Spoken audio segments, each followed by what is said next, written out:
evening's performance of Anne of Green Gables. This is the fourth show. For those of you who had children here this afternoon, we were hanging them from the rafters, literally. Somebody miscounted somewhere. But anyway, so far it's going very well. We would like to thank Upper Canada Playhouse for allowing us to use their facilities once again this year. I don't think we could do the kind of show we're doing if we had to use the high school. Nothing against the high school, Mr. Murray. I would like to point out, though, that Upper Canada Playhouse is in its 10th year. This is a sort of an anniversary for the Playhouse, and as always, with any theater company, they're in the process of raising funds for next year's season. They had a splendid season last year, and they're looking forward to an even better one next year, but they really need the support of the community. And to that end, today at intermission, over in the area that you'll see next to the sound booth, lighting booth, there will be calendars on sale for the Playhouse, $20 each. They are cash calendars. And some of you may already know people who have been winning money, but these are for next year. And some of us are still hoping for the grand prizes and things like me.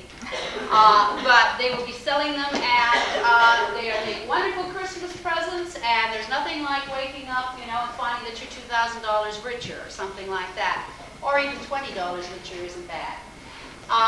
Mrs. Rosenquist will be selling them, and the Playhouse would very much appreciate your support. I think my actors are ready. I think the band is ready. So I hope you enjoy this evening's show. Thank you for coming.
us as breathing. As natural to us as breathing.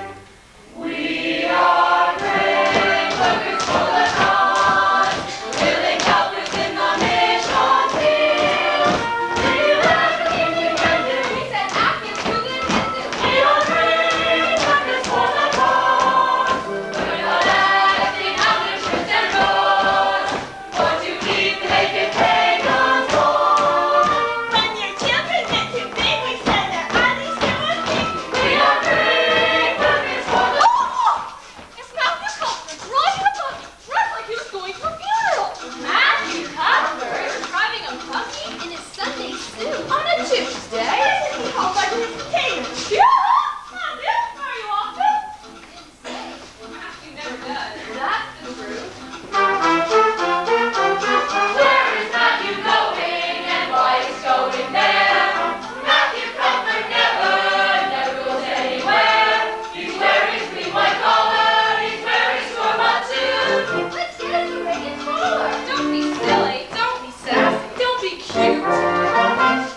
Where do you suppose he's going? He's hitched over Sunday steam. He should be home a sowing turnip seed. It must be a fearful task then, it must be something bad. Why are we going us then? Are you phony? Are you batty? Are you mad? It was bad, he drive much faster. It was nothing, he drives slow. I'd better go ask his sister. Marilla, be sure to know. You better go ask Marilla, you better go pay a call. Laura, don't go I act sort of dumb and dull. You can talk about the weather, then ask her all at once. Why don't you all go together? We're no snoopers. We're no gossips. Oh, you dunce. Afternoon, ladies and gentlemen. Why, Marilla Cuthbert, we thought you'd been called shoemaker when we saw Matthew drive by in a Sunday suit. And on a Tuesday. Matthew got so shy and never was farthest from the house to the barn. Matthew went to Bright River to meet the train. We're getting a little boy from the orphanage in Nova Scotia.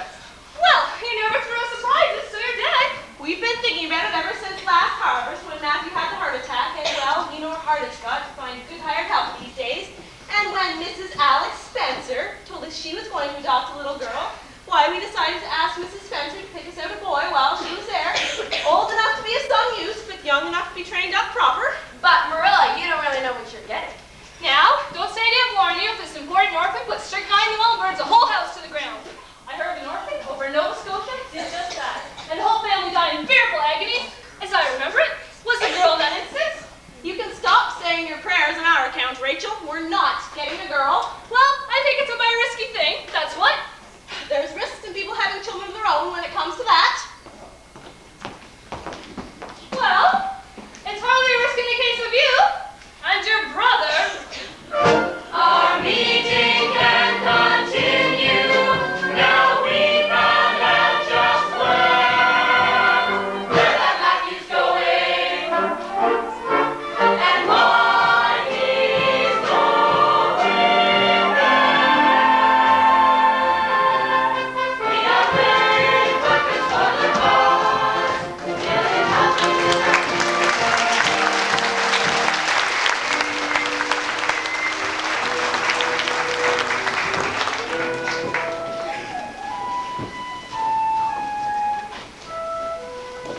Oh, girl.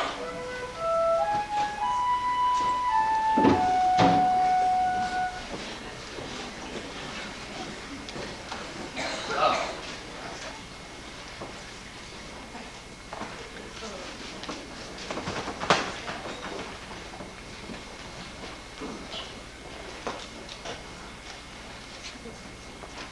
If you're looking for the 5:30 train, it's been and gone. Oh. Half an hour ago. It's only 20 past 5. If you're looking for the station master, he told me to tell you he's gone home. He told you to tell me? I suppose you are Mr. Matthew Cuthbert. Mrs. Spencer told me what you looked like. I was beginning to be afraid you weren't coming for me. The station master said the train was early because they had a new engineer on, and he wasn't very experienced. It must be some mistake. Yes,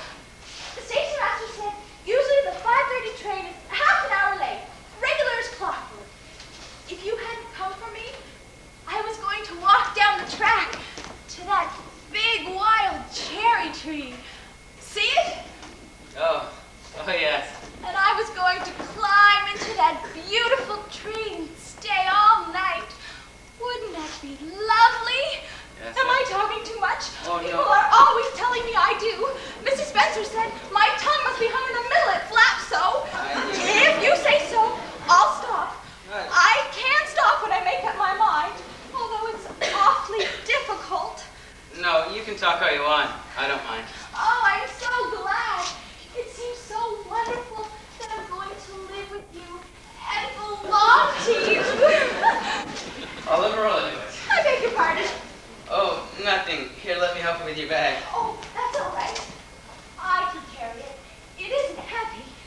It's an excruciatingly old bag. Thank goodness I'll never have to use it again. Oh, Mr. Cuthbert, which would you rather be if you had your wish? Divinely beautiful, dazzlingly clever, or angelically good? What? Well, now, I don't rightly know. Oh, neither do I. But it would be awfully nice to think you had a choice.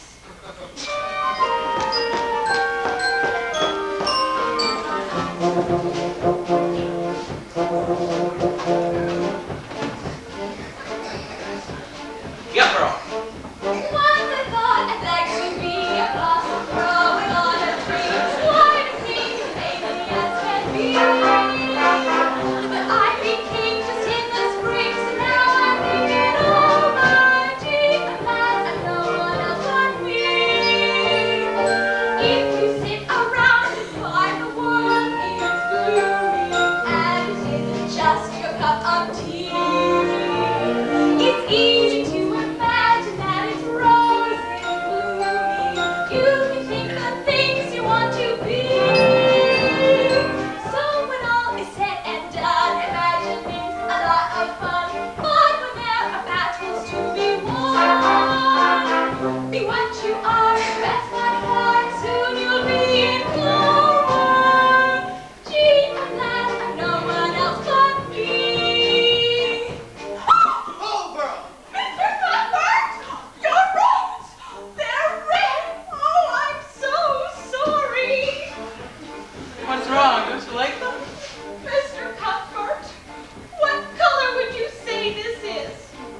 It's red, ain't it? Yes, red hair and freckles have been my lifelong sorrows. But what are your roses red? Well, now, I remember a fella telling me once there was the iron in the soil getting rusty. I don't think he could have meant it. Do you suppose that it could be the wounds of tragic destiny dripping from a bloodstained family tree? An evil spell that did compel the founders of this island to meet their doom and perish horribly. Picture now the vicious strife that started raging way back in the olden days of yore. Family with family in feuds engaging, drenching all your local soil with gore. There, as far as I can see, I've just cleared up the mystery of why your roads are red perpetually. The answer's found not in the ground, in your imagination. Gee, I'm glad I know one else. Gee, I'm glad I know one else. Gee, I'm glad I know one else but me. Yeah, girl.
any boy. There was only her. Well, now there must have been a boy. We sent word to Mrs. Spencer to bring us a boy. Well, she didn't. She brought her. This is a pretty piece of business. You don't want me! You don't want me because I'm not a boy! Oh, I might have known it! I gotta go water the mare. There, child. There's no need to cry so. There is me. This is the most tragic thing that has ever happened to me. Well, we're not going to throw you out of doors. Tonight, at any rate. Now, what's your name? Would you please call me Cordelia? Call you Cordelia. Is that your name? Well, no, not exactly my name. Actually, it's Anne. Anne Shirley. But whenever I'm in dire anguish, I've always imagined that my name is Cordelia. At least, I always have of late years. Fiddlesticks, if your name is Anne, that's what you should be called. It's a good, plain, sensible name, and you've no need to be ashamed of it. Well, if you call me Anne, would you please call me Anne spelled with an E? Oh, what difference does it make how it's spelled? Oh, it looks so much nicer. Very well, then, Anne with an E. You can tell me how this mistake came to be made. We sent word to Mrs. Spencer to bring us a boy. Were there no boys at the orphanage? Oh, yes, an abundance.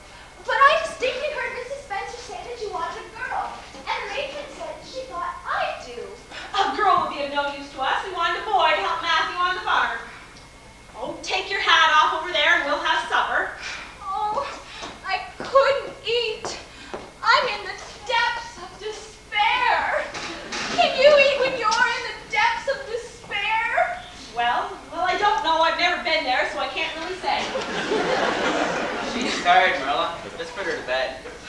Very well, child. Bring your bag and come with me.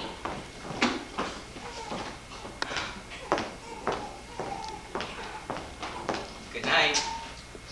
How can you say it's a good night when you know it must be the very worst night I've ever had? My life is a perfect graveyard of broken hopes. What was that? That's a sentence I read in a book once, and I say it to myself whenever I'm disappointed in anything.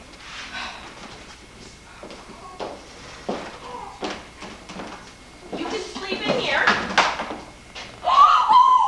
Mercy, child, what's the matter? Tree of your very own. Imagine. It's a big tree and it blooms great, but the cherries don't amount to much. Small and wormy. Snowqueen. What? I'll call the tree Snowqueen because it reminds me of the blinding vision of the white way of delight. You've got a tongue in your head, that's for certain. Now I want you to get undressed. I have my best underwear on. The matron at the orphanage said you never know when you might get cut up in a train wreck. Well, I suppose you have a nightgown. I have two.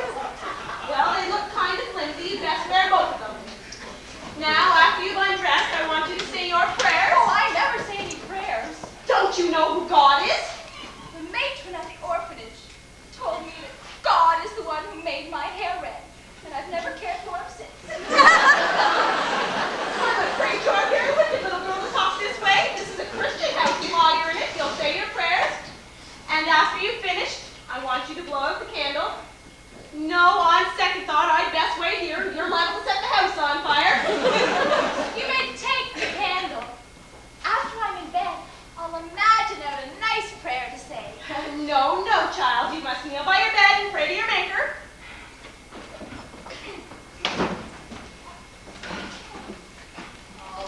Ready? What do I say? Now I lay me down to sleep. You'd best talk to the Lord in your own words, child.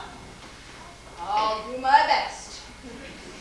Gracious Heavenly Father, infinite, eternal, and unchangeable. Mercy on us! What was that? That's the way the minister of the orphanage used to do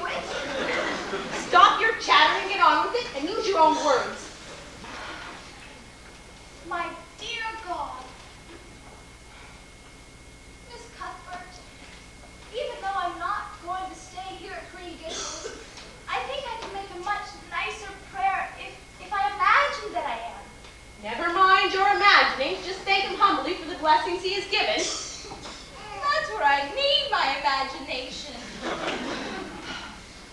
Dear God, thank you for the white way of delight and the snow queen. I'm really extremely grateful for them. And that's all the blessings I can think of to thank you for just now. As for the things I want, it would take a great deal of time to mention them all. So I'll only name the two most important. Please let me stay at Green Gables. And please, let me be good looking when I grow up. I remain yours respectfully, Anne Shirley. There, did I do it all right? I could have made it much more flowery if I had time to think it over. Go to sleep now. Oh, I just thought. I should have said amen in place of yours respectfully, the way the ministers do. Do you suppose it will make any difference? I don't suppose so. Now go to sleep. This is what comes of sending someone instead of going ourselves. One of us will have to go over to Mrs. Spencer's tomorrow, that's for certain. The child will have to go back. Yes, I suppose so. You suppose so. Don't you know it? Well, now, she's a nice little thing, Marilla. It seems kind of a pity to send her back when she's so set on staying. Matthew Cuthbert, you don't mean to say you think we ought to keep her. Now, what good would she be to us? We might be some good to her. I never heard of such a thing. The child would have to be dispatched straight away back to where she came from. Well, now, I could maybe hire a boy to help me out on the farm, and she'd be company for you. She's a real interest in the whole thing. I'm not suffering for company. I believe that child has you bewitched. I can see plain as plain that you want to keep her. Should have heard her talk coming from the station. Oh, she can talk. I saw that straight away. There's nothing in her favor either. I don't like orphan girls, and if I did, she's in the type I'd pick out anyway. So you might as well spare your breath to cool your porridge. Now, just where are you getting off to? I don't suppose I'm hungry either. How could Mrs. Spencer have made such a mistake?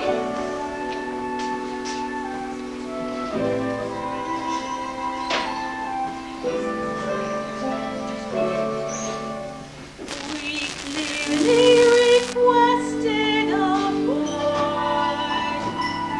A boy's what we wanted, I guess. I guess that a girl's not so bad. So badly we needed a boy. We clearly requested a boy. What they wanted. I guess that a girl's not so bad. Badly we needed a boy. Could help out on The farm could look after It's itself. selfish to think of Myself, I am partial to Boys. boys. A girl could help Marilla around the house. A girl could bring up alpha to the cows. A boy could milk and carry in the pails. Boys are made of snails and puppy dog tails. A boy can plow, a boy can hay and hoe. A girl can only sit, knit, and sew. A boy is rough, but girls are still as mice. Girls are made of spice. Oh, they clean lies. She hates me because I'm A girl is alright, I Declare that she'll have to go back, go back. go back. go back. We clearly requested. Like all of the rest did. It can't be contested. We clearly requested A boy.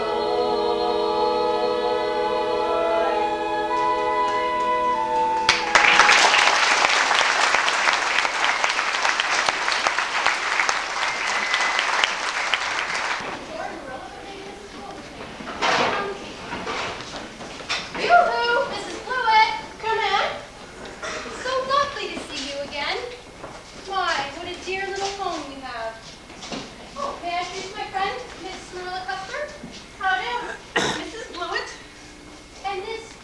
thing. Do you remember that little matter we spoke of last week?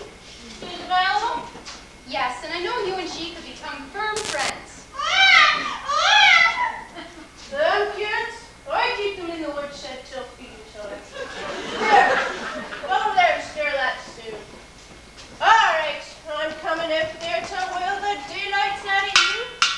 The good Lord has seen fit to reward her labors. She's had twins 3 times in a row. How many children in all? 7. No, 8. She'd be a Roman Catholic. No, Presbyterian. How many years has she been married? 5 years. Going on 6. Funny kind of Presbyterian. Dinner's coming. Sit out there and suck your fingers. All right, you. What's your name? I'm the Lady Cordelia de Montmorency, abducted by gypsies when I was 3. And? My name is Anne Shirley. Anne with an E. That's better. Just the facts. Tell her where you were born and who your folks were. I was born in a palace in Vienna, Danube in waltzes, my lullabies. My father was Johann with great mustaches, my mother Maria with emerald eyes. Where did you say you was born?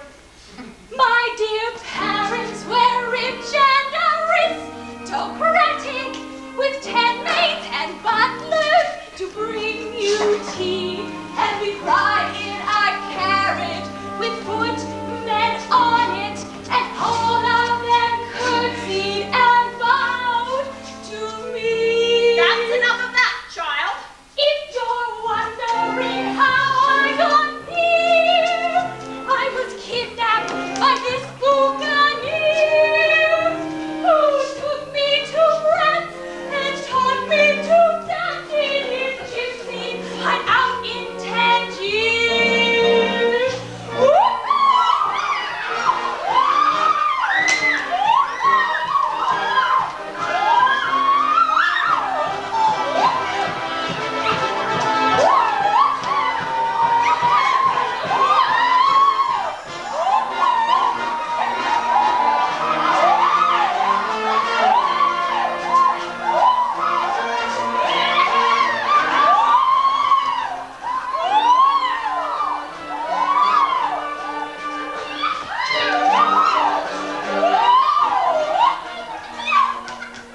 And Shirley.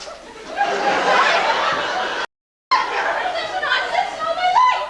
I don't think the girl's all there. That's clearly not what they told me at the orphanage. We don't want no gypsies around here. Whatever possessed that child? And Shirley, just where do you think you are? Who do you think you are? I'm the lady. Abducted by gypsies when I was 3. The facts, the facts, the facts. The plain simple, only unembroidered facts. Here are the facts. This is the report they gave me at the orphanage. Name, Anne Shirley. Spelled with an E. Parents, deceased. Father, Walter Shirley, teacher of agriculture and rapid calculation at Bolingbroke Continuation School. Mother, Bertha Shirley, housewife. I have to imagine what they looked like. I was only 3 months old when they died. Never mind, dear. You're going to have a new home now. Would you lose a massage to gain a gander? Now, where was I? Temporary guardian, Mrs. Russell Thomas. And her drunken husband. Oh, dear. That's not a very nice thing to say. It's not a very nice thing to watch either. But then they sent me up the river. Up the river. To Mrs. Hammond and her 5 children.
help me with the table. Oh, please, Miss Cuthbert, won't you tell me if you're going to keep me or not? I tried to be patient all the way back in the buggy, but I just can't bear not knowing any longer. Take this cloth and clean off the table. And then you'll tell me? First, I want you to go out to the woodshed and get some sticks of wood for the stove. And that's when you'll tell me? Hurry along out to the woodshed, child, and mind not too big sticks.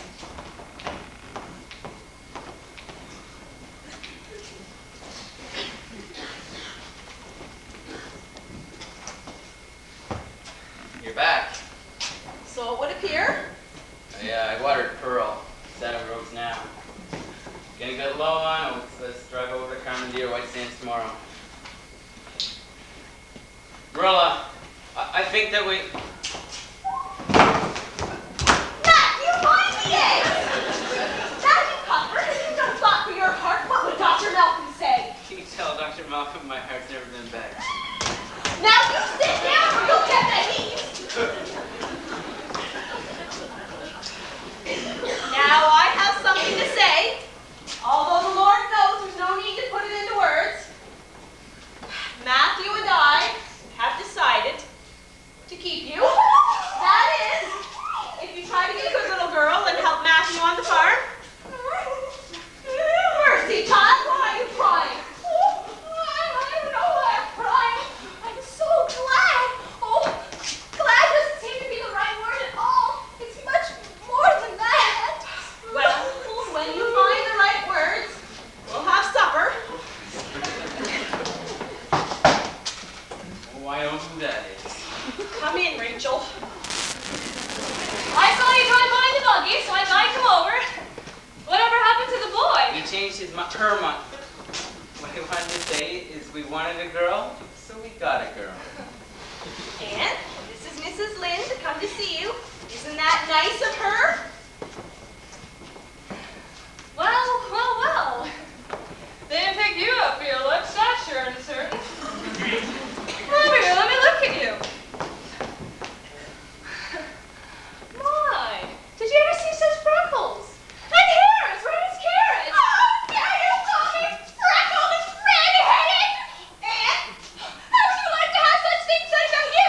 How would you like to be told that you're fat and dilapidated and probably haven't a spark of imagination in you? Oh, I don't care if I hurt your feelings by saying so. I hope I do hurt them. You've hurt mine worse than they've ever been hurt before, and I'll never forgive you for it. Never, never, never.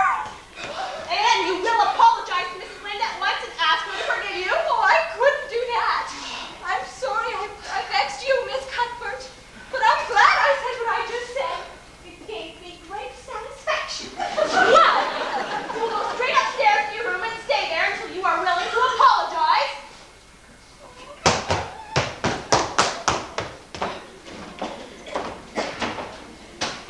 You've taken on quite a responsibility there, Marilla. I don't envy anyone who has to bring that up. You shouldn't have twitted her about her looks, Rachel. You don't mean to tell me you're going to uphold that terrible display of temper? I'm not trying to excuse her, but we must make allowances. She's never been taught what is right, and you were hard on her. Well, I can see I'll have to be careful what I see around here in the future when the fine feelings of orphans brought from goodness knows where have to be given first consideration. You haven't had your tea yet, Rachel.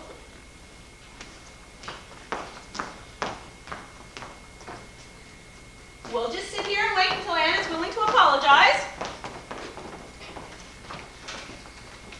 You take my advice, me who's raised 10 children, and Barry too. You go outside right now and cut yourself a good-sized bird switch. Where are you going? Oh, me? Upstairs? Yeah.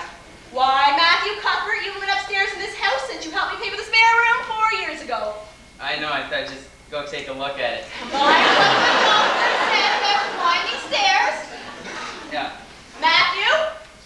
Matthew, don't you go interfering. Perhaps an old maid doesn't know much about disciplining children, but I guess she knows as much as an old bachelor. Cup of tea, Matthew? Ooh, thank you. I think I'll just go fill the cistern. Well, Rachel, as long as you're here, I might as well show you the patchwork pieces I've been saving for the Afghans for making the Ladies' Aid Society.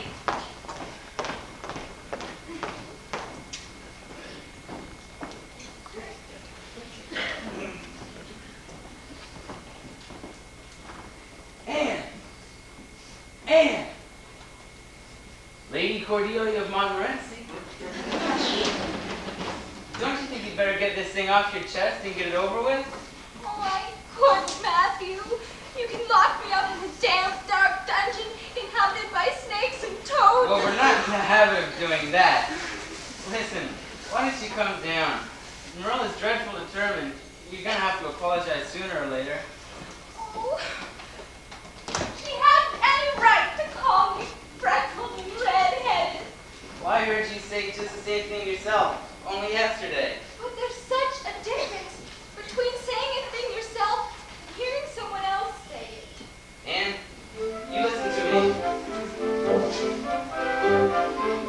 Never mind how folks talk, let them all strut and squawk. When they criticize, just pass them by. If they do carp at you, don't get upset.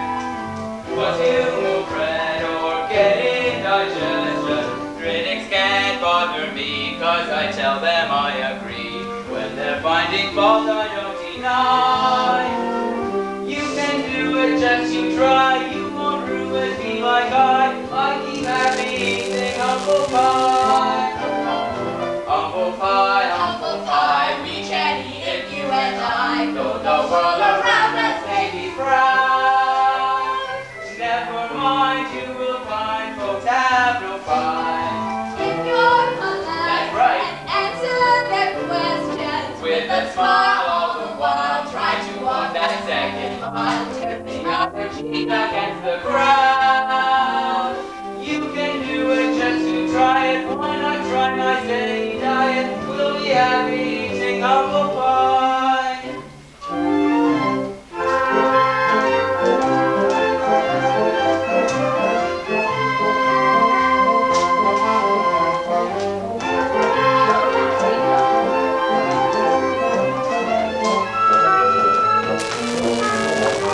Give me the step. I think so. Matthew, what's going on out there?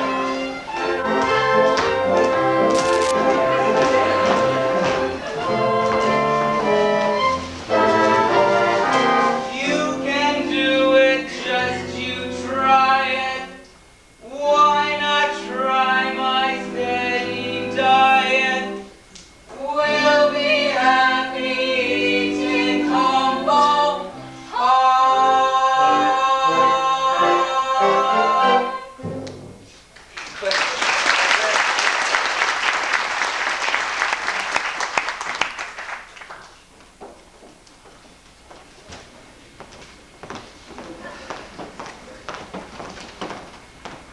Mercy, child, what are you doing in here? I have been wrestling with my soul, and now I'm ready to go to Mrs. Lynde and tell her I'm sorry I lost my temper. Very well, come with me. Matthew, Yes? Matthew, I want you to see what a little discipline can do. All right.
Now run along. I'll just slip over to your house, Mrs. Barry, and pick up that pattern you were telling me about. All right, Marilla. Bye, Diana. Oh, Mother! Do you suppose that I can bring Anne with me to the Sunday school picnic on Saturday? Oh, a picnic! Well, I think that would be for Marilla. And there's going to be games with prizes, everything. Oh. And we're going to make ice cream. Oh, Marilla! They're going to make ice cream! Ice cream? What's that?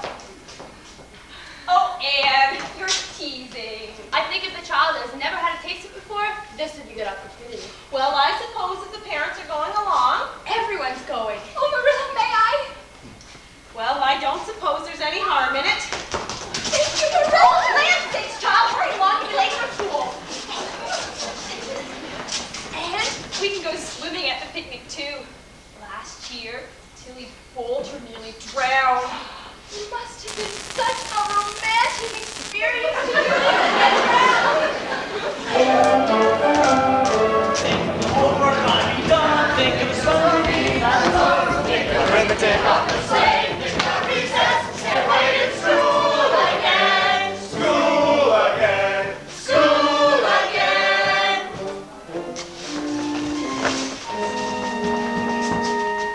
Good morning, Mr. Phillips.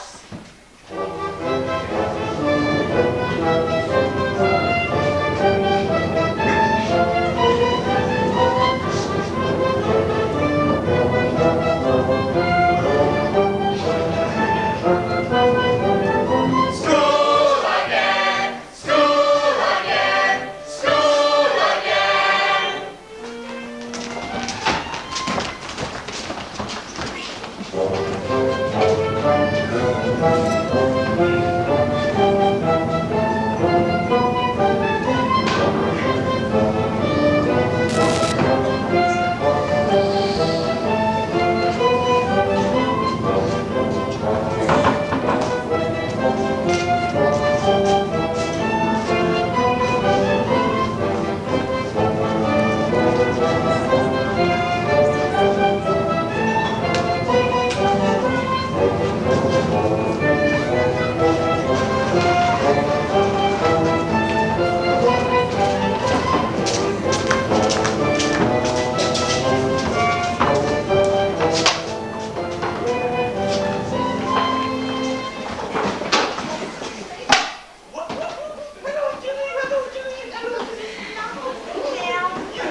When he straightens out Chrissy Andrews.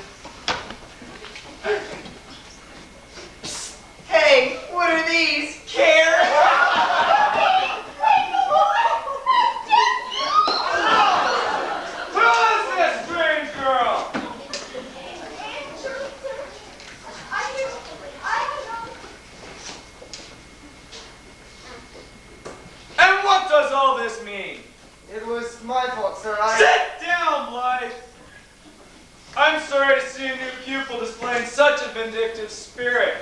What did you say your name was again? Anne Shirley, sir. Anne with an E. Class, repeat after me. Aunt Shirley has a very bad temper. Aunt Shirley has a very bad temper. Aunt Shirley must control her temper. Only, sir, she spelled it wrong. She forgot the E. She must learn to control her tongue as well as her temper. Go sit beside Blythe. Did you hear what I said? Yes, but I didn't suppose you really meant it. I assure you I did. Obey me at once. Class, repeat after me. Aunt Shirley has a very bad temper. Aunt Shirley has a very bad temper. Aunt Shirley must control her temper. Aunt Shirley must control her temper. Bernie, birds of my future, come here! Here! Have you been chewing pine gum again? Get rid of it.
The doctor had you take a stitch. 3 or 4, maybe more, we were watching from the door. She's a monster, she's a fury, she's a witch. She has set her path for Gilbert Blythe, it's as plain can be. But if she wants him, she will have to deal with me. Did you hear? Did you hear? Tell me everything, my dear. You can trust me and you know my lips are sealed. Did you hear? Did you hear? Tell us everything, my dear, and we promise it will never be revealed. They should put the girl away. That's exactly what I say. She went and split his skull in two. We were there and we swear there was blood everywhere. She's a hussy. We don't want her kind in Avonlea, and we hope she lives tonight. If they expel her, then she'll tell her, serves you right. Hello, Josie. Afternoon, Rachel. Ladies and gentlemen. Now, Marilla, heaven knows I know gossip, but I'm sure you'd want to be the first to know. Did you hear? Did you hear? No, but I will never fear. You always have a little bit of news. Well, I never, did you ever? I suppose you think she's clever, going mark her life with such an awful bruise. In the school, split his head. I think Gilbert's good as dead. He was took by motor car to Charlottetown. She's a piece of Satan's finest handiwork. She's a vixen. She's a hussy. She's a terror. She's a turner. We don't want her kind in Avonlea. Terrible tempered time.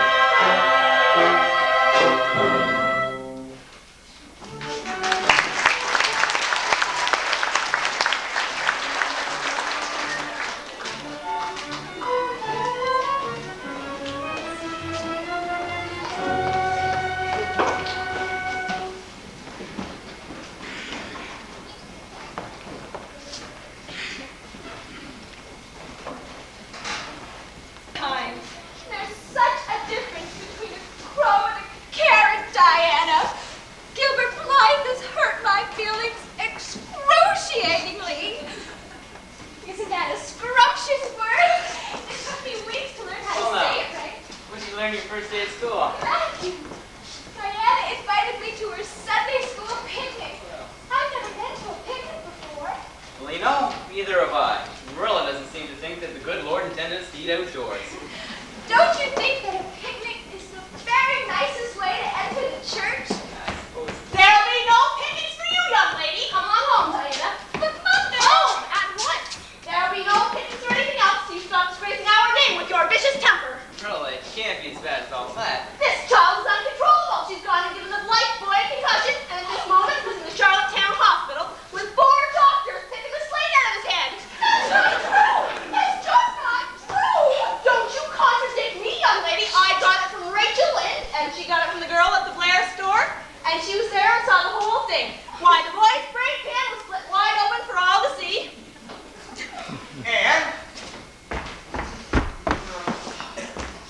And I'm sorry I broke your slate, and I brought you a new one. Why, Gilbert Blythe, what are you doing up and around? Well, excuse me, Miss Cuthbert, but I want to make amends to Anne for what I did. For what you did, I thought it was her that had done it to you. Whatever it was. Well, it was nothing, really. I teased her in class, and she got the blame, but it was all my fault. How's your brain pan? My fault. The part of you that split wide open with it. I'm sorry, Mr. Cuthbert, but I think someone's been giving you a story. I should have known better than to listen to those gossips hanging around the Blair store. And we must be certain Mrs. Berry gets the story straight, too. Now, I don't see any reason why Anne shouldn't go to that Sunday school picnic. Oh, could I? Would it be all right if she went with me? I think that Well, I want somebody to be responsible for her. No! If I go at all, I shall accompany Miss Diana Berry. I and she can look after each other. And The iron has entered my soul.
big spoon to see if it tastes nice. You've got me a quiver, I'm starting to shiver. Ice cream, the mixing's most enjoyable in ice cream, and no one's unemployable in our scheme. We gotta keep on the double till it's set. You bet. Chill, mix, cover it up tight. Turn, crank. Can't you do it right? Will you help? This is no time to fight. Keep on the turning until we trade our ice cream. It's never broke for tastiness, but ice cream should never be made with hastiness. So our dream is gotta be just a little overdue. How true? Is everybody ready for the egg and spoon race?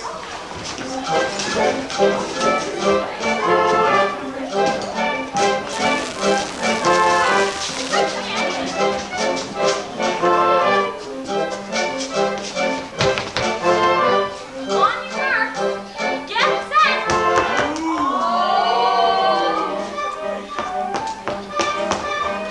On your mark, get set, go!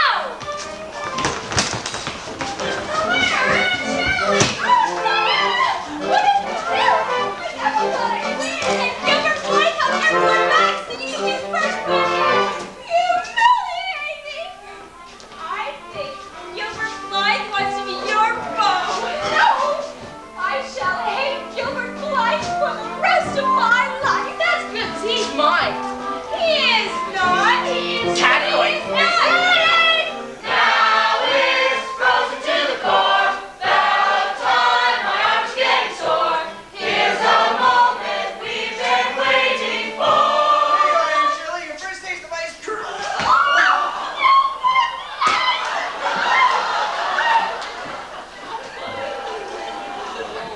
Ice cream. It's marvelous and mysterious. Ice cream.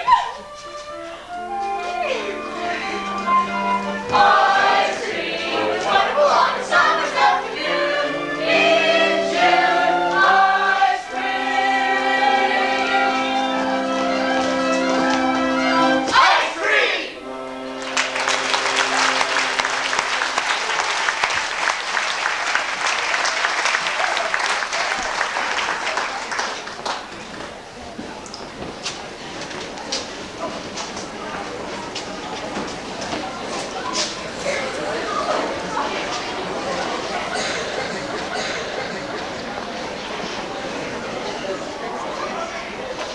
Evening, ladies and gentlemen. My name is Gary Boone. That's Gary. Play and stay up till midnight, catching two worms for break. Now I'll be home and hurried and worried again.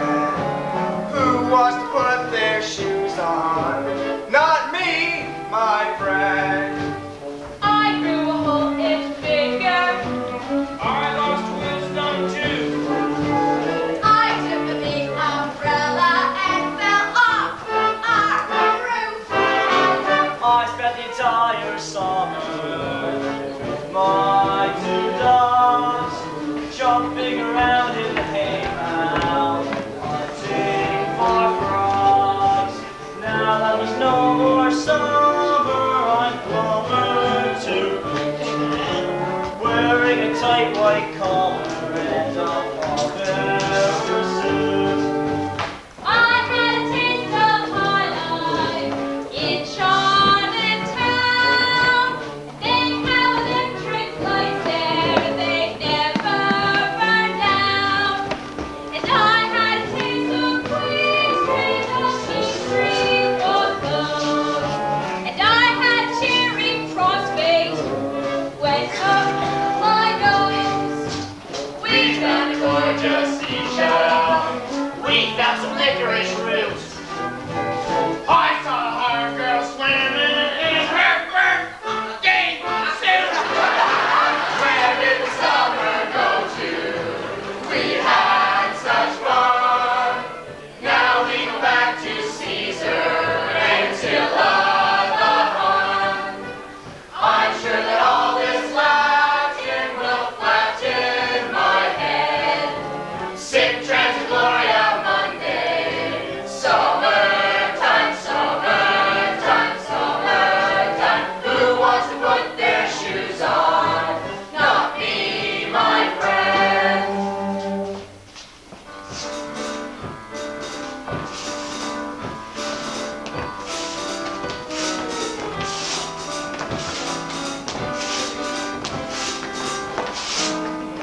fellow, Charlie Sloan, just the other day, that when Anne sings in the church, her Adam's apple bops in and out like a chicken pecking dirt. Yeah. Excuse me, girls, but can I please talk to Anne? Alone? Look, Anne, can't we start off this year by being friends? I mean, I know I made fun of your hair that once, but I only meant it for a joke. No, you would fly! Never! Well, fine then. I don't care either. Carrots. Come on, Josie. Oh, Diana. Let's promise each other one thing. That when we grow up, neither of us will get married, but live together forever as nice old maids. I don't know, Anne. I always thought the nicest thing would be to marry some wicked young man and gradually reform him. I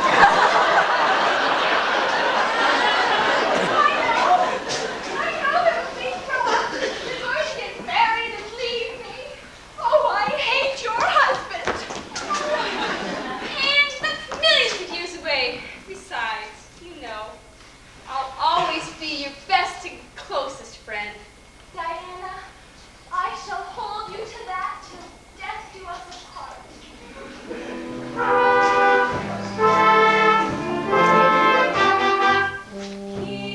Kindred spirits,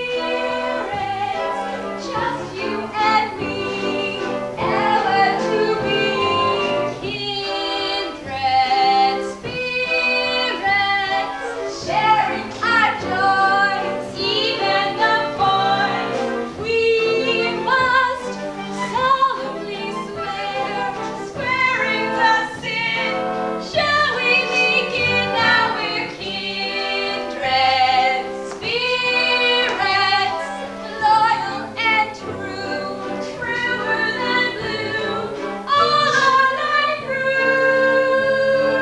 We two. Light of life takes to glue. We'll stick together, just me and you, just you and me, just you and I. That's how it must be. Now we're kindred spirits, loyal and true, like an old shoe, all our life through. We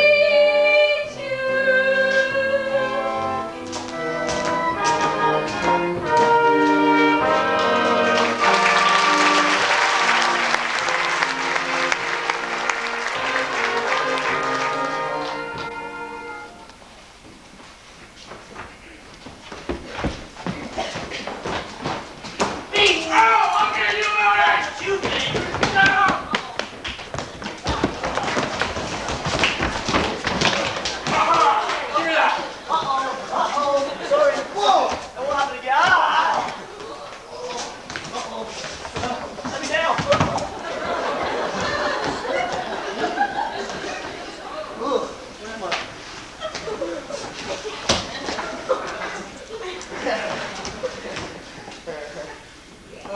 You're not Mr. Phillips. No, I'm not. I'm Muriel Stacy, and I'm your new teacher. Mr. Phillips won't be coming back. Why not? Well, I believe he has another job, a better paying one at the feed store. I heard he had to marry Prissy Andrews. Hi, what a beautiful sunny morning. I think we'll have our first class right in here in the yard. outside. Why not? Just because a pupil sitting at a desk and writing something in the copybook doesn't necessarily mean he's learning anything. Yes, we'll have our first class outside. Diana, Miss Stacy's a kindred spirit. Open the window, sweep as the cobwebs, open your mind to what is going on all around. Look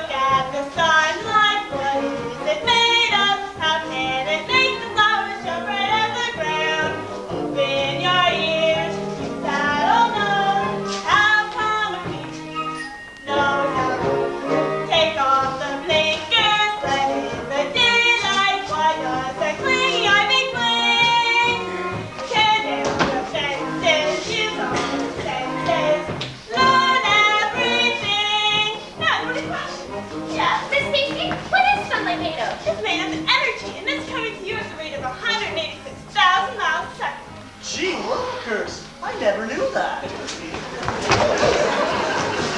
Spin your hands for the skies. How does a lobster Yes? fertilize? Look all around you like rivers down you. What makes the yellow water sing? Open your heart to now. We'll start to learn everything. Now, first class today will be Latin. Yes. no, not yet. Algebra later. Deportment. That comes naturally in a healthy mind with a healthy body. Then what, Miss Stacy? Nature studies. Nature studies. Open the window. Open the window. Sweep the cobwebs. Sweep the cobwebs. Open your mind. What is going on all around? Look at the sunlight. Look at the sunlight. What is it made of? What is it made of? How can it make flowers jump right out of the ground? Take off the blinkers. Take off the blinkers. Let the daylight. Let the daylight. Tear down the fences. Tear down the fences. Use all your senses. Use all your senses. Learn everything. Open the window, put the sign out, and we will find the rhythm of paradise all the same. Listen to music, look at a statue. We can lecture it a thousand different ways. Dream of a dream, a dream, and everything. Open the tab now, take off the cap now, let your imagination free. Learn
Anne of Green Gables.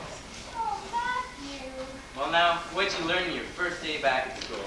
The first thing I learned is that we have a new teacher, and she's absolutely perfect. Well, that is good news. And when she pronounces my name, I feel instinctively that she's spelling it with an E. Matthew, her sleeve puffs are bigger than anybody else's in Avonlea. Honestly, Marilla, she has to come through the door sideways. Well, I hope you managed to notice what she was teaching. We took a walk through Sloan's Woods. It's called a field trip. And afterwards, we had to deliver out loud an oral composition called What I Saw on Our Field Trip. And I gave the best one. Well now, what did I tell you? It's very vain of you to say so, Anne. You'd best let the teacher say that. Oh, but she did say it. Who came second? Oh, Gilbert. One of the boys. I forget his name. But the best thing of all is going to be every other Friday. That's when we'll have recitations.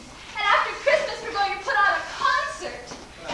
Fiddlesticks, more foolishness. Oh, no. Miss Stacy says this shall be a feast of reason and a flow of soul. Oh, does she? Well, I don't believe in concerts. They just spoil young people for everyday life. Just another excuse for them to stay up late and carry on and be better off at home. Is Gilbert Blythe going to be with you in the concert?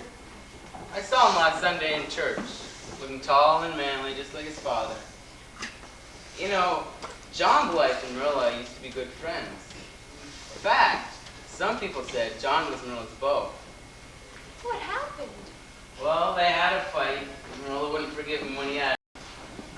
guess she meant to.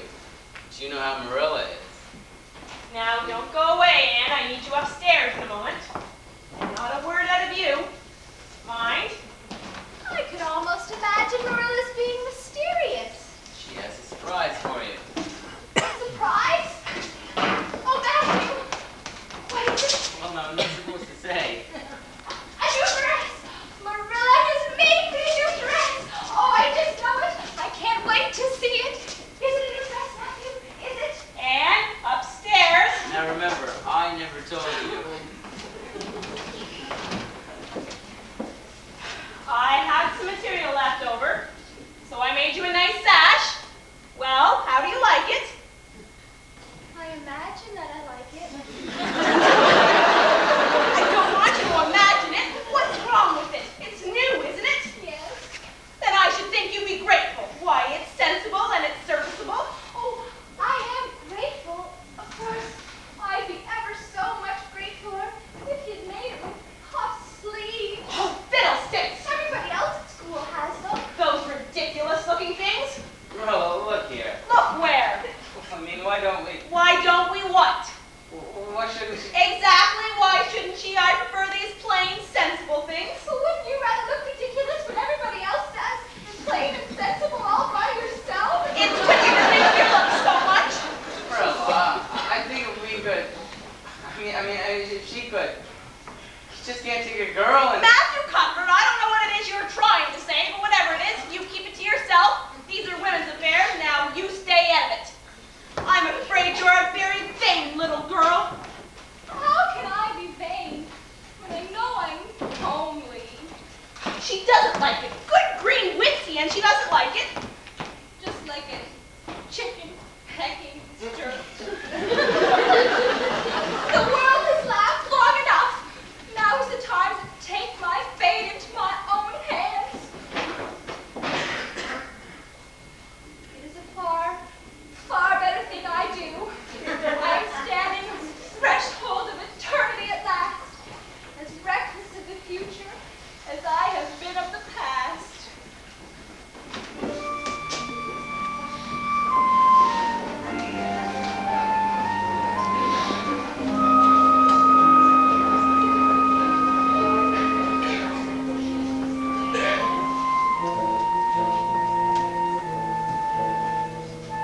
The words.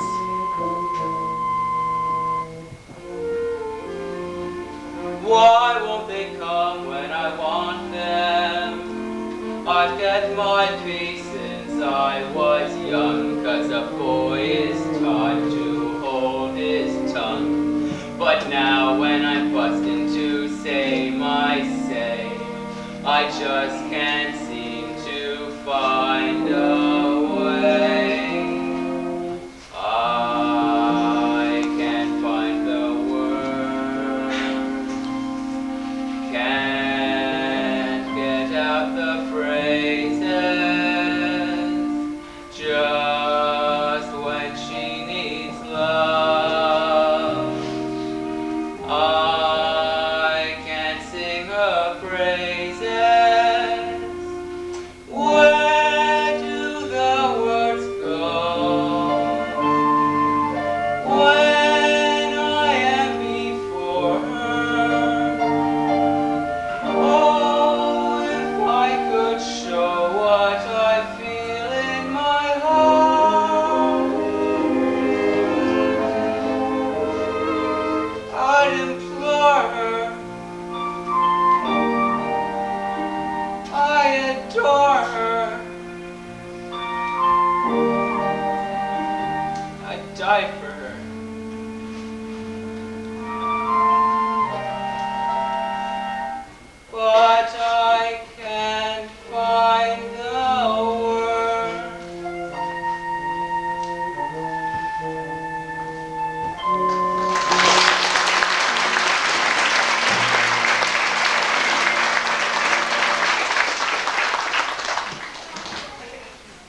Hill would be a beauty, and so she is. But I must say, Marilla, I was wrong about your aunt, and I'll admit it from the lace of the executive. It's not often that I'll admit that I'm wrong, but I was, and I'm glad of it. Why, it's really sort of wonderful the improvement in your aunt. Really good looking she's getting to be. Why, here she is. How are you, Aunt? I'm well in this body, although considerably rumpled in spirit. How polite. Is that a new dress we're wearing? What color is it? It's bottle green. Doesn't suit the child. Sallows or some. Well, it's such a nice day. I think we'll have the meeting outside. I'll see to the ladies, Anne. You look after Diana, and you look just fine, considering. The sash does a good job of hiding your hair. And if you like, you may use up the profit share it deserves.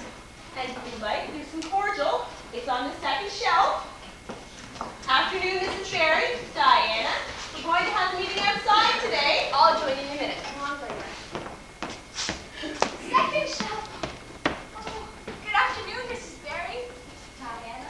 Thank you, Anne. Diana, what did you say? Your hair. You put it up. It looks just like the pompadour in the window in Charlottetown.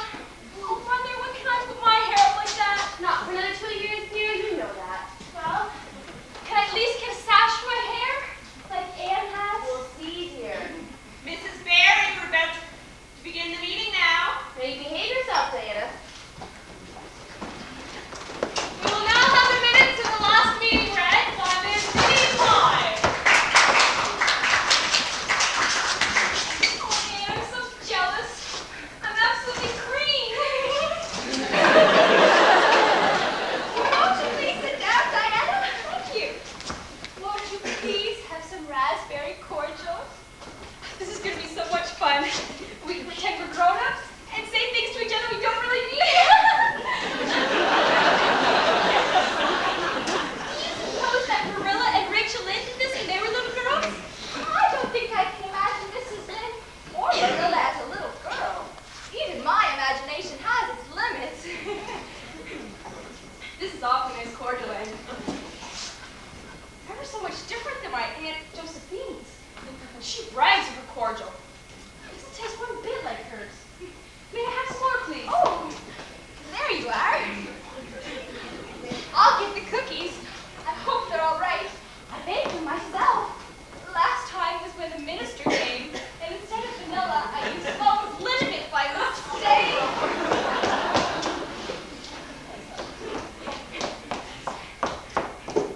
Have some more cordial, won't you, Diana? Thank you.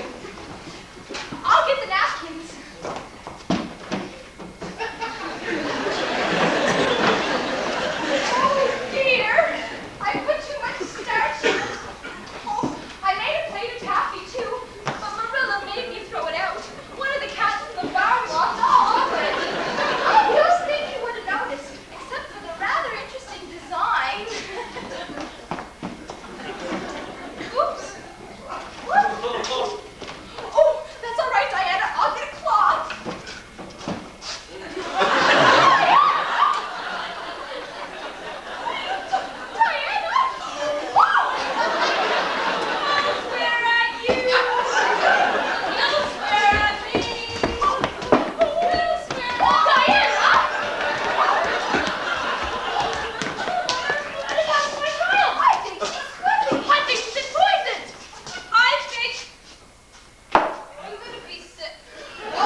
Come on, girl. Sorry.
Climbing trees and skipping school, except for me, the only one I'll show her. I know her. I know behind that freckled face, there's just a stuck-up snob who always has to win each race. I know her. I know that crazy show-off boy who thinks he's oh so extra smart because he shows his pride and joy. I'll compete with her, make mincemeat of her, and I never will give in. No retreat from her, wipe the street with her, yet I know that she will win. I know it. I know what Gilbert Blythe will do. He'll close his books right after school and never fuss or rebels too. I know it. I know that when it comes the day I'll lose my nerve and not show up and run away. I'll throw it. Won't compete with her, I'll be beat by her. Please just free me from her grip. No retreat from her, I'll leave with her. She can keep the scholarship. No! I'll show her. I'll show that awful schoolroom scab. That stuck-up snob. That freckled branch. That redhead crab. I'll throw her. The day will come when we will write the big exam. The bell will ring and whack! I'll show her.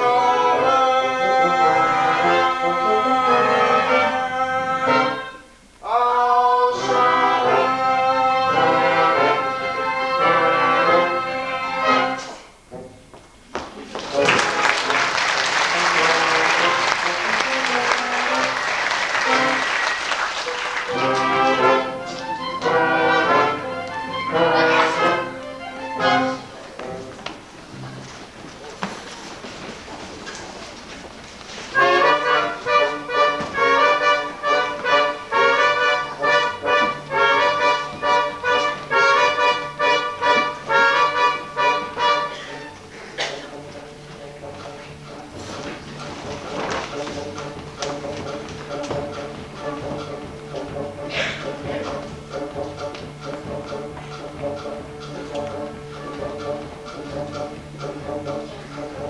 Leading out for some stupid teacher. Morning, Nerdy. Oh, hi, Mr. Phillips. What are you doing here today? Oh, just a bit of shopping. Morning, Priscilla. Hi, Priscilla. Good morning, Mr. Phillips. Good morning, Miss. What can I do for you today? Have you got a harness? What's offered for sale? In your restroom catalog. It pulls out your mouth and fits under your tail and gives you a real smart job. Hey, morning, ladies. What can I do for you today? We've seen a garment that's offered for sale in the new spring almanac. It takes all the flesh that you have in the front and moves it around in back. That's it. Here, try this on your player piano.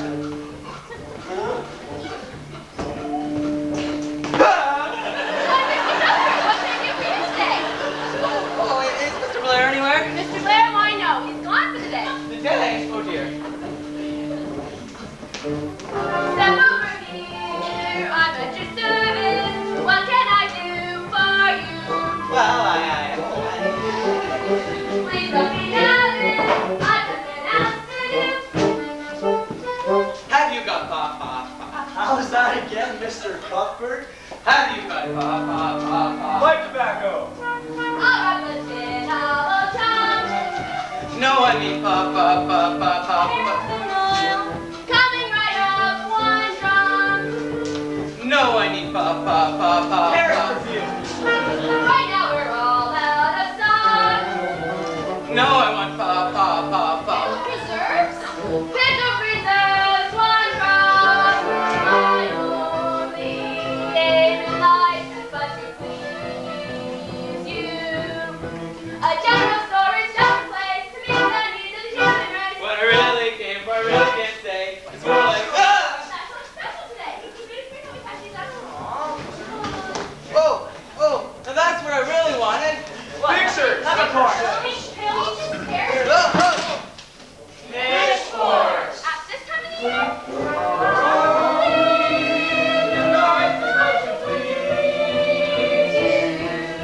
a general store is just a place to meet the needs of the human race. Like dancing, take care of you, but do anything else I can do for you. Rachel, excuse me, myself. Look up potatoes. Good potatoes. Big The very thing! Puff sleeves!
Not to mention Miss Josie Pye. Diana, tonight I have a soul that flies above Josie Pye and everything else. Excuse me, Diana. Could you help me with my lines, please? Of course, Gil, but my mother. Josie, what's the matter? I told my mother I had to be the spirit of Canada with wings and everything, but she wouldn't lend me her beaded slippers. But your mother's slippers wouldn't have fitted you anyway. Oh, who ever heard of a fairy in copper deep toes alone. Isn't it grand they've gone to a concert? I hear these young people have been practicing up for months. Oh yes, my niece Diana doesn't mind doing that for a concert. But just ask her to do her studies or practice piano, and it's a totally different story. I'm sure we're going to be proud of our Diana tonight. Yeah! Not you, we're not. I'm sure we're going to be proud of our Anne tonight. I'm out of your concert. Your what is it goes? What would Dr. Malcolm say? I'm not surprised going all the way into Carmody for puffed sleeves and straining his valves, bringing home a drum of paraffin oil, 100 pounds of potatoes, and enough pitchforks for a threshing gang. Well, I figure it's worth it.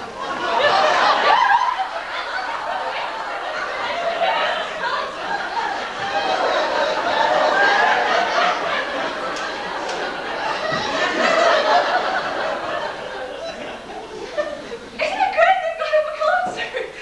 Oh dear. Isn't it great they've got up a concert? I know.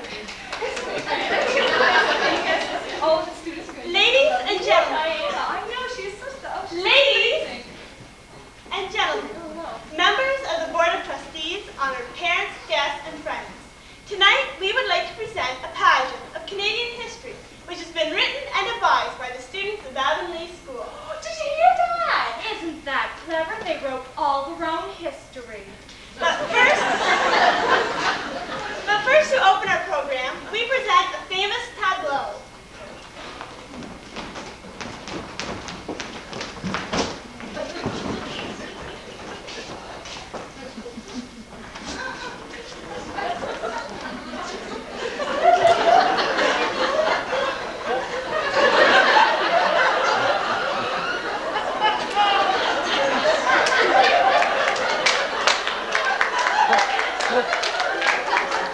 Isn't that lovely?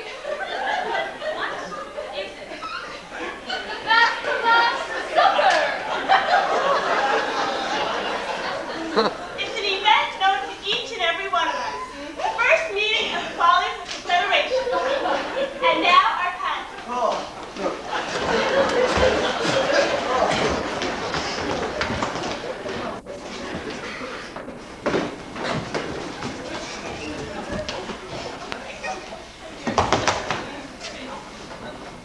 I am the spirit of Canada. 40 years young. What? I am the spirit of Canada, 40 years young. I am the spirit of Canada for 40 years. Oh, Anne. During the Ice Age, Canada slept. For years she lay, her virgin soil undisturbed, except by the odd Eskimo, with his igloo of ice and snow.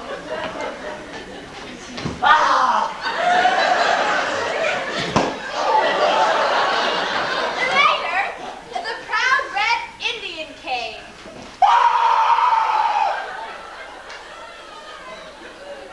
By stripping the bark of some silver birch, he made his rude forest home. Meanwhile, far across the Atlantic Ocean, men of other nations were searching. Gold was what they sought. What did they find? Not gold, but a golden land. We sail to North America to Sail to see. North America to If there's a land that's fit for you If and me. there's a land that's fit for you and can be dry land, quite near here is not land. Right near, Never before have we seen such a land. 'Twas ever grand, they called it. Prince Edward, the heart of the world, set in the crossroads of the sea. All of the nations have their banners unfurled. Now they know that this is the place to be. Prince Edward, the heart of the world, set in the crossroads of the sea. All of the nations have their banners unfurled. Now they know that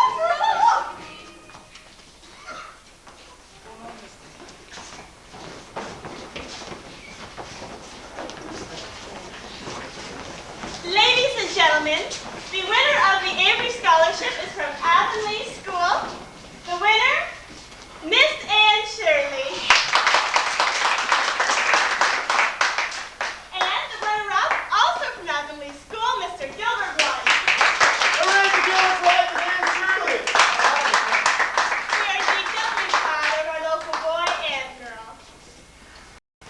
Congratulations, Anne. Hooray for Aunt Shirley! Fellow citizens, It makes me very humble when I think of the small contribution that I have given towards this great moment. I feel that You? What about me? I seen her first. If it hadn't been for me, she wouldn't be here tonight. When I found her, she was sitting at the station door. Didn't have a tag describing just where she was headed for. She'd have gone back to COG if it hadn't been for me. If it hadn't been for you, if it hadn't been for me, if it hadn't been for all of us, I wonder where she'd be. Why we wouldn't have had all this fuss. If it hadn't been for us. well, I took a fancy to her from the very start. She was so polite and thoughtful that she won my very heart, and I'm glad that all those words haven't spoiled the beauty of her looks. If it hadn't been for you, if it hadn't been for me, if it hadn't been for all of us, I wonder where she'd be. Why we wouldn't have had all this fuss. If it hadn't been for us. It was destiny that chose me to cultivate this pearl, by devoting my attention to the needs of every girl. For in the field of knowledge, when you plant a tiny seed, the results can be tremendous, tremendous. If it hadn't been for you, if it hadn't been for me, if it hadn't been for all of us, I wonder where she'd be. Why we wouldn't have had all this fuss. If it hadn't been for us.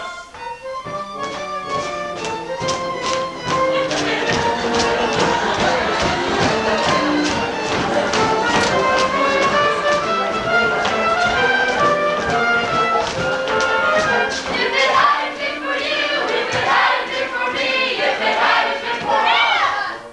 if it hadn't been for Anne, she did it with determination and imagination.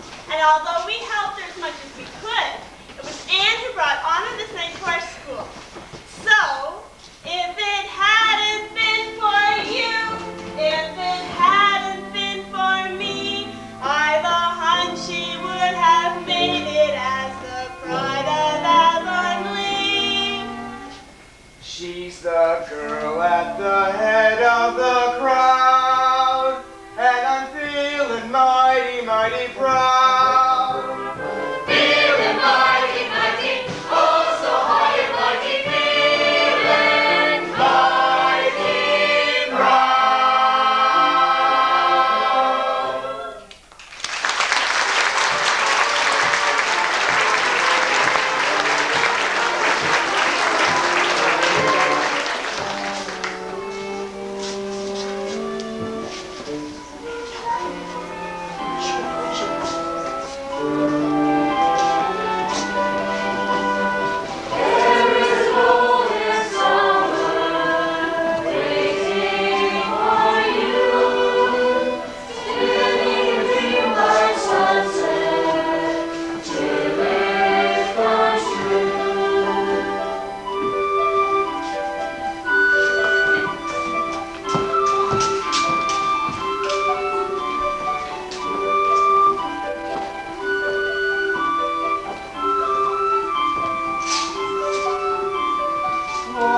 Wondering, all at once I'm wondering what it's like to grow up and have someone show up.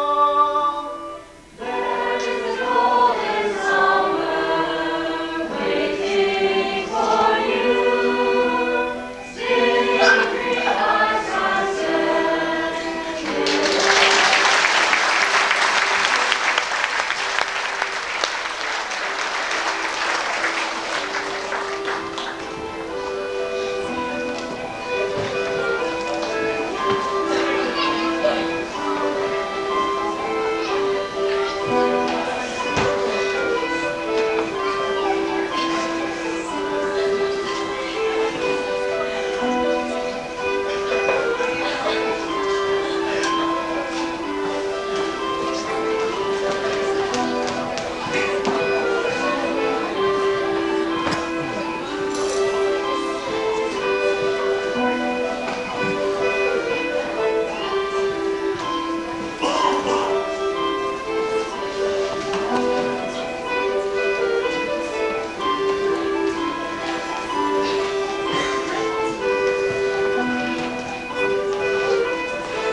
For puffs, please.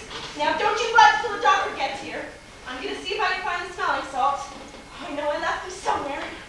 Bye, Nan. Good night. Oh, Matthew. I couldn't find you and Marilla anywhere, so we walked home and sang all the way, and the blossoms looked so white at night. Is anything wrong, Matthew? Just bursting proud, my little girl, that's all. And you know what I kept thinking all the way home, Matthew? About the first time I saw Green Gables. I was in the buggy with you, remember? And I talked all the way. Oh, Matthew, I'm so glad you let me stay, even though I wasn't a boy. I'd rather have you than a dozen boys. I guess it wasn't a boy that won the Avery Scholarship. No, it wasn't. But Gilbert was runner-up, and that's just about the same thing. Except, without a scholarship, Gilbert's father can't afford to send him to Queens. Gilbert will make his mark, never fear. You know, I think the best thing about winning a scholarship is that it announces to all the world that you've got some sense. I was never sure before, but I think my chances of becoming sensible are greater than ever. Marilla always said I was too romantic by far. Don't lose all your romance, Anne. A little romance is a good thing. Keep just a little of it. And the Green Gables never change. I like you just this way. And of Green Gables sweet and strange. Stay as you are today. Though blossoms fade and friends must part, old grow the songs we've sung, and a Green Gables in my heart. You are forever. Matthew? Tell Marilla, never mind the smelling salts. Smelling salts? It's right there. Run along. Hurry. Marilla? Marilla?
I can't find the words,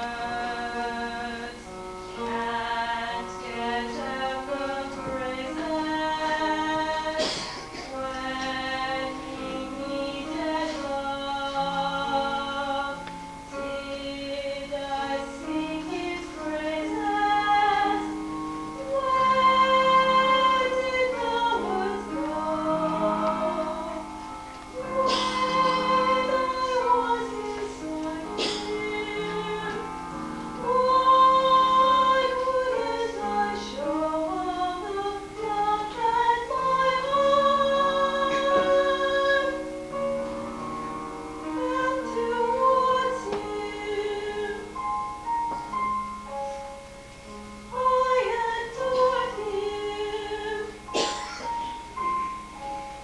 God reward him. I can't find the words. Lila, was it something I said? Was it something I did?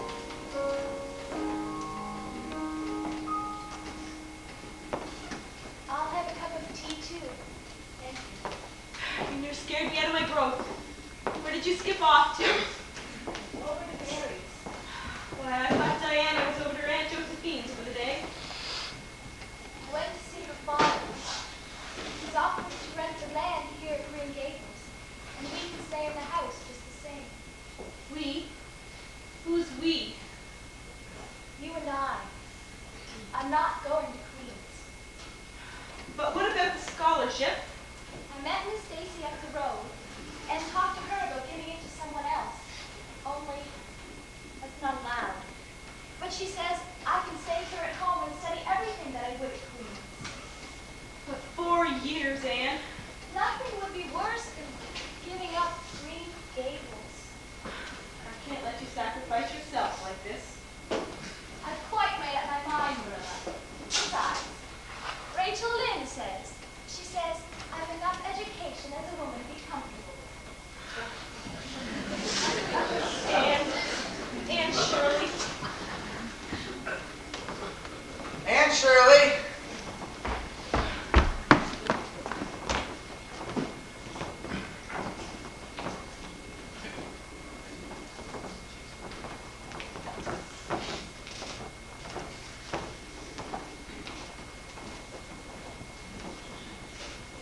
I wish to speak with you, Aunt Shirley. Miss Stacy told me what you're trying to do for me. It was awfully good of you. It wasn't particularly good of me at all, Gilbert. I couldn't go to Queens, and I saw no reason why somebody, well, anybody else shouldn't go. You are going to keep up with your studies, aren't you? I hope to. So am I. Well, Gilbert, maybe this time you'll help me. Gilbert, we are going to be good friends, aren't we? I don't see why not. We've been good enemies.